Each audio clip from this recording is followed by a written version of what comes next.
الحمدللہ رب العالمین، الصلاۃ والسلام علی سید الانبیاء والمرسلین، اما بعد فاعوذ باللہ من الشیطان الرجیم، بسم اللہ الرحمن الرحیم۔ السلام علیکم دوستو، آج کی اس ویڈیو میں ہم سنیں گے حضرت نوح علیہ السلام کا واقعہ کا پہلا قصہ، وہ دردناک لمحہ جب ایک نبی اپنی قوم کو دن رات اللہ کی طرف بلاتا رہا مگر قوم نے سننے سے انکار کر دیا۔ یہ واقعہ سورہ نوح کی آیات کے روشنی میں ہے۔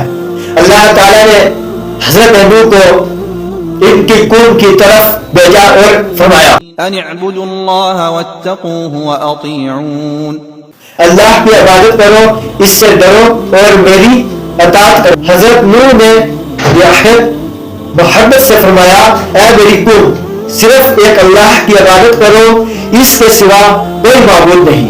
لیکن قوم اپنی باتوں اور پرانی رسموں میں پڑے ہوئے تھے۔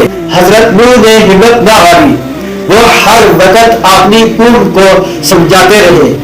قرآن میں آتا ہے قال رب انی دعوت قومی لیلا ونہارا، اے میرے رب، میں نے اپنی قوم کو رات دن بنایا، میں بھی سمجھاتے، رات میں بھی، اکیلے میں بھی نصیحت کرتے، محفلوں میں بھی آوازیں دیتے، گھروں میں بھی جا کر بھی سمجھاتے، راتوں میں بھی اللہ کا پیغام سناتے۔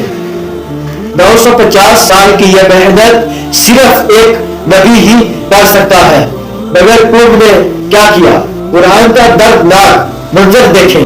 جعلوا اصابعهم في آذانهم، انہوں نے اپنی انگلیاں اپنے کانوں میں ڈال دی اور آگے، واستكبروا استكبارا، اور انہوں نے بڑا تکبر کیا اور غرور میں آ جاتے، یعنی وہ سننا نہیں چاہتے تھے۔ جیسے ہی حضرت نوح حق کی بات کرتے، وہ کان بند کر لیتے، منہ پھیر لیتے اور غرور میں آ جاتے۔ یہ صرف انکار نہیں تھا بلکہ حق سے نفرت تھی۔